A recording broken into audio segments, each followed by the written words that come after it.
tubuh Headless Rider terus-menerus berkumpul dan kembali utuh, sembari mengatakan kepada Lingxi, "The Lake of Glory bersinar di dalam dirimu." Headless Rider yang telah kembali utuh lalu memandangi Lingxi dan lalu, "Jadi itu adalah kamu, tuanku yang terhormat," ucap Headless Rider yang lalu membungkuk di hadapannya Lingxi.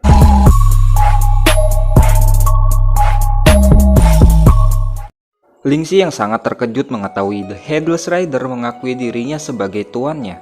Lingxi pun menyadari bahwa The Headless Rider, Moonlight Lodge, kini telah kembali menjadi dirinya ketika masih menjadi kesatria.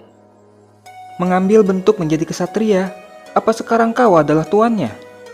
tanya NPC wanita kepada Lingxi. "Ya, sepertinya begitu," jawab Lingxi. Tiba-tiba muncul aura berwarna emas dan berkilauan dari tubuh Headless Rider yang menyelubungi tubuhnya Lingxi, yang ternyata itu adalah XP yang didapatkannya. "Sejumlah XP yang sangat banyak sekali. Ini benar-benar gila. Aku bahkan berhasil menembus hingga level 40. Apakah ini dikarenakan misinya berhubungan dengan The Badge of the Glorious? Jadi ini adalah misi spesial yang memberikan XP dalam jumlah yang sangat luar biasa."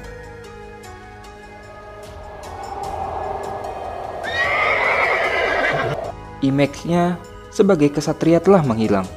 Sepertinya menjadi sesuatu yang diakui sebagai tuannya adalah sebuah metode yang diperlukan untuk membuat The Headless Rider kembali ke wujud aslinya.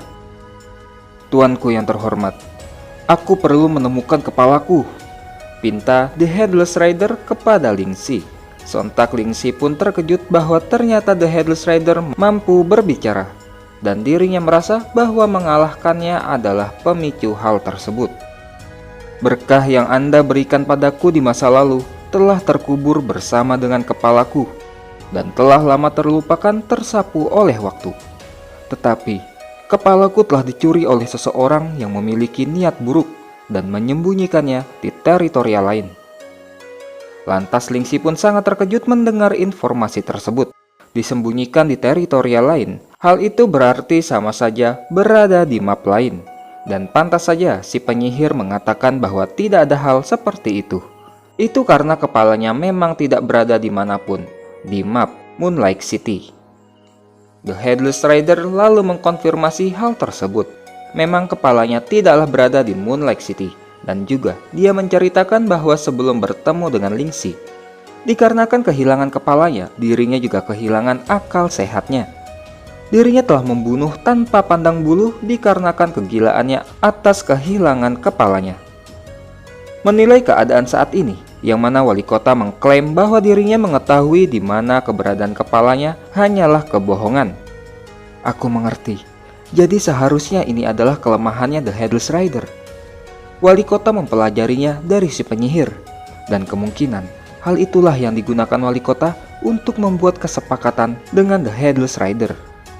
"Oh, tuanku yang terhormat, biarkan dunia ini diselimuti oleh The Lake of Glory sekali lagi. Lepaskan kecemerlanganmu yang luar biasa sekali lagi. Aku bersumpah akan mengikuti dalam perjalananmu." Ucapan janji setia dari Headless Rider memicu munculnya notifikasi yang menyatakan bahwa Lingxi telah berhasil mempelajari skill spesial summon, yang merupakan hak untuk mensummon The Headless Rider, Moonlight Lodge. Dan juga Lingxi berhasil mendapatkan Vessel yang berfungsi untuk mensummon Spectral Horse. Ini adalah Mon Function di kehidupanku sebelumnya. Bukankah Mon akan muncul pada update yang lainnya? Jadi, apakah aku satu-satunya orang yang memiliki Mon di game saat ini? Hingga saat dirinya mencoba mensummon Spectral Horse. "Wow, itu sangatlah keren!" ucap Lingxi yang takjub dengan kemunculan Spectral Horse di hadapannya. "Tidak ada waktu lagi yang boleh terbuang. Tuanku, ayo kita menuju ke 11 kota lainnya untuk mencari kepalaku yang hilang. Pada saat identitasku telah pulih dan mengembalikan kekuatanku, maka aku akan selalu ada untuk dapat melindungimu." Tempat lalu berpindah ke depan portal pengambilan misi Torchfire. Terlihat player sedang dikejutkan oleh papan skor misi, yang mana Guild Nebulos telah berhasil mendapatkan poin 3000 Torchfire dalam sekali misi. Hal tersebut lantas membuat mereka menduga bahwa itu didapatkan dari misi tim. Hanya saja, mereka yang merupakan tim-tim dari Nebulos selalu berpikir bahwa dari masing-masing tim tidak ada yang mampu menghasilkan lebih dari 100 poin, hingga saat mereka melihat bahwa itu didapatkan oleh satu player.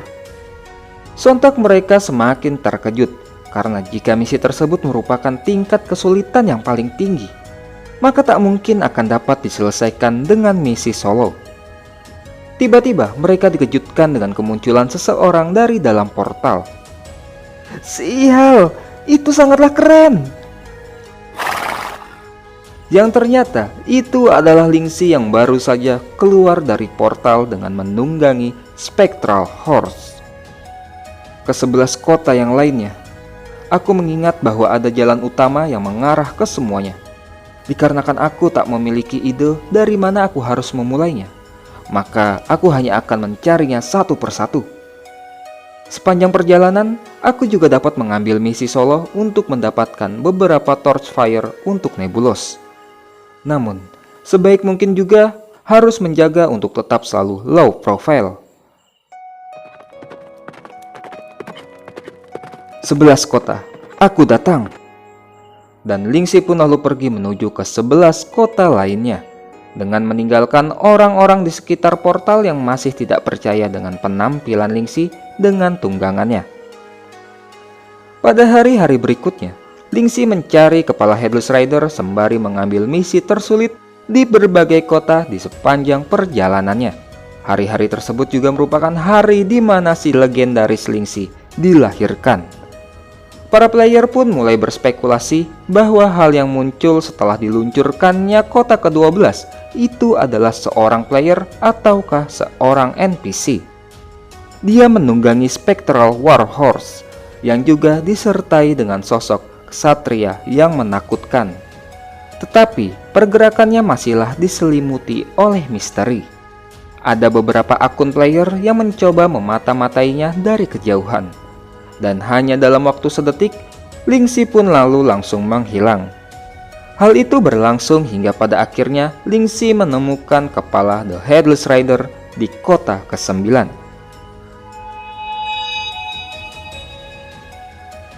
Akhirnya, kita menemukan kepalamu, Lux. Meskipun itu membuat kita harus mencarinya selama berhari-hari. The Headless Rider bersimpuh di hadapannya Lingxi. Aku sangat bersyukur padamu, tuanku. Dengan ini, akhirnya aku bisa mengembalikan identitas serta kekuatanku.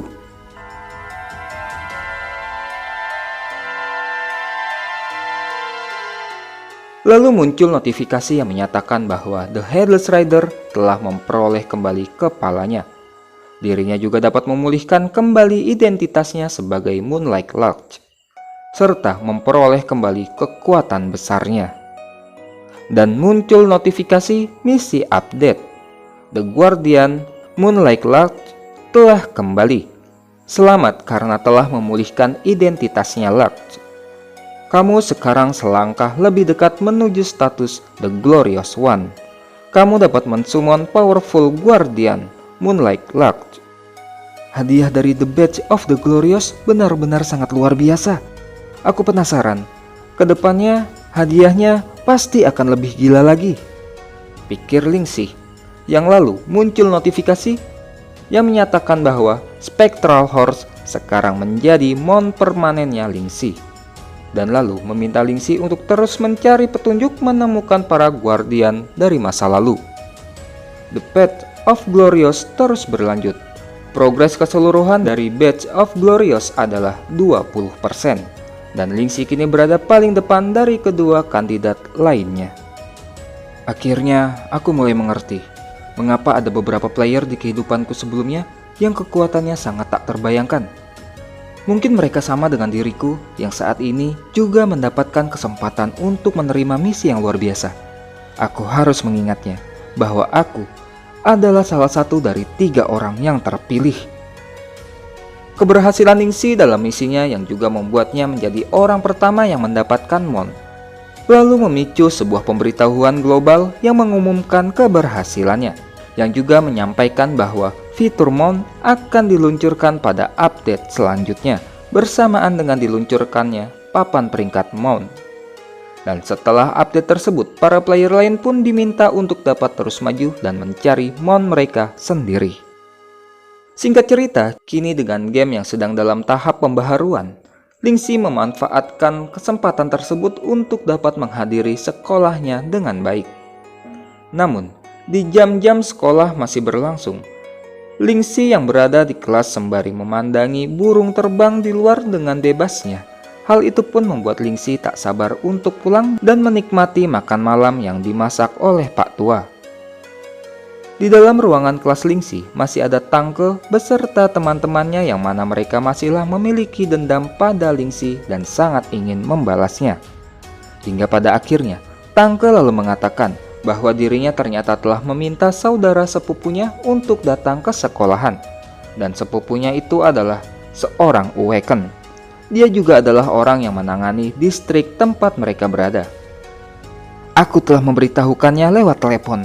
Saat ini, dia sedang berada di luar gerbang sekolah untuk menunggu Lingxi.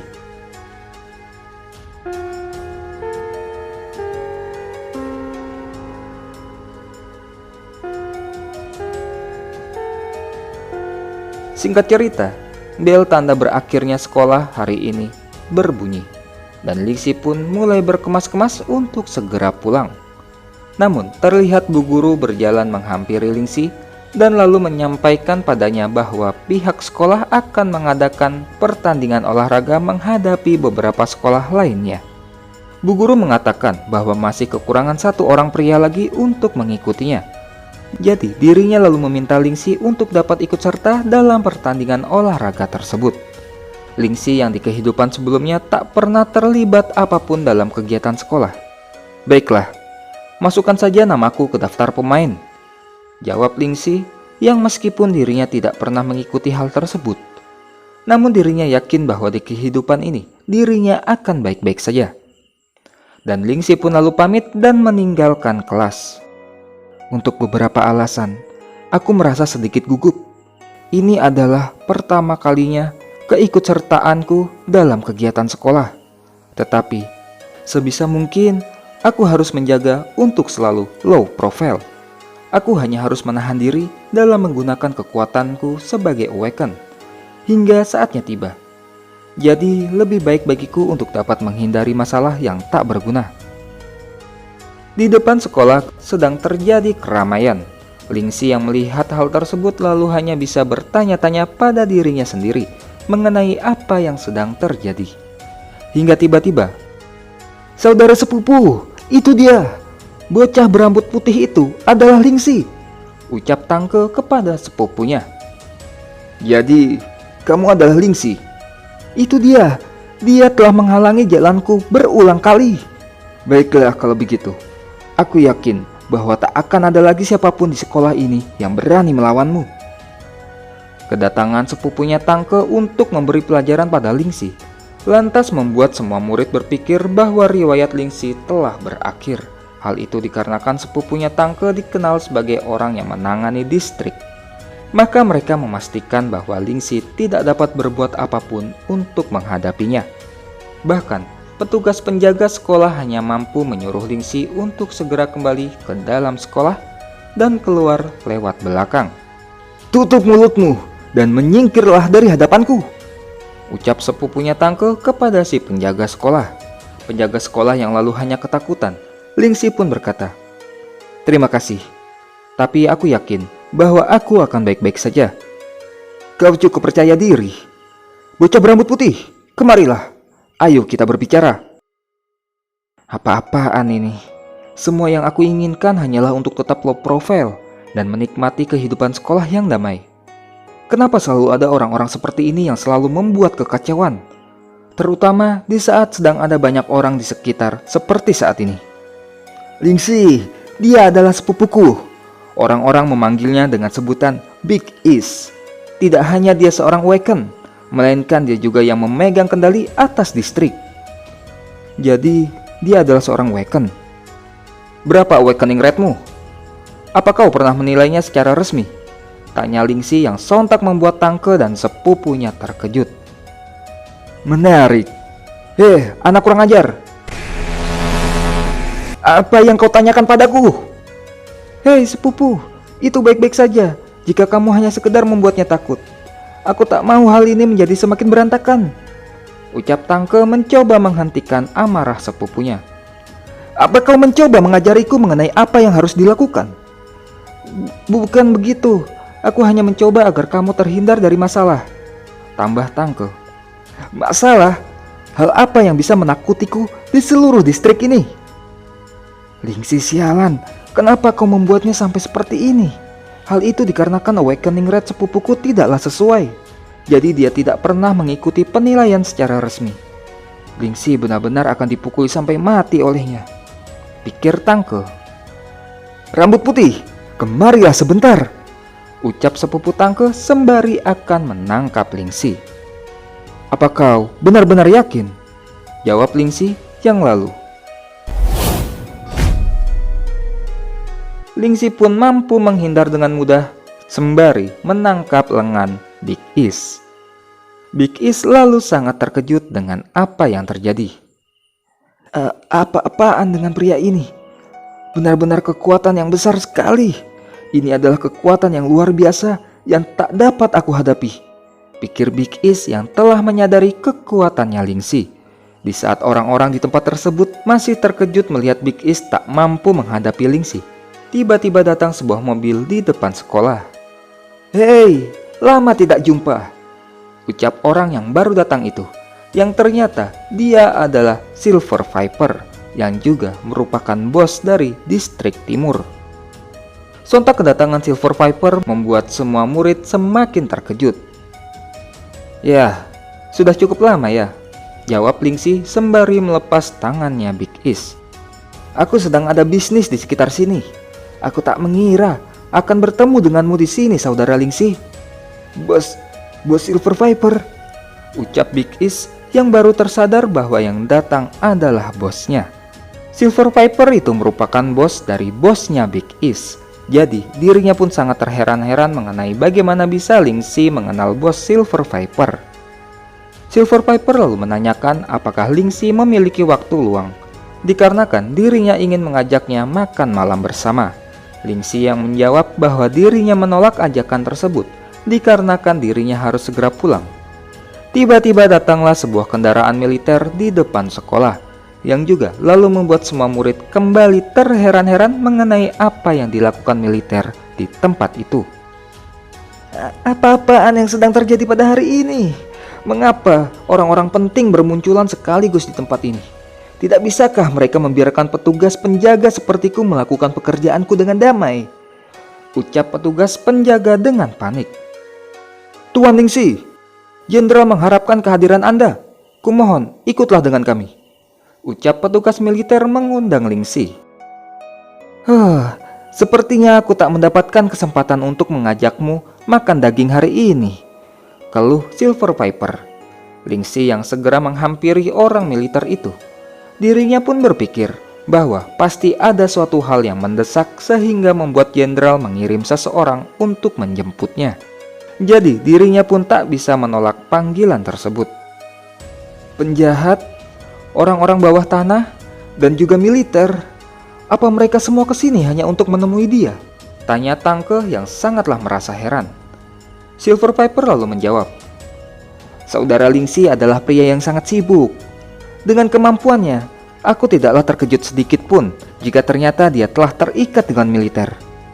Dan Silver Viper pun lalu juga pergi dari tempat itu, sembari mengatakan kepada Big Is dan juga Tangke bahwa apa yang Lingxi butuhkan itu sama pentingnya seperti dirinya.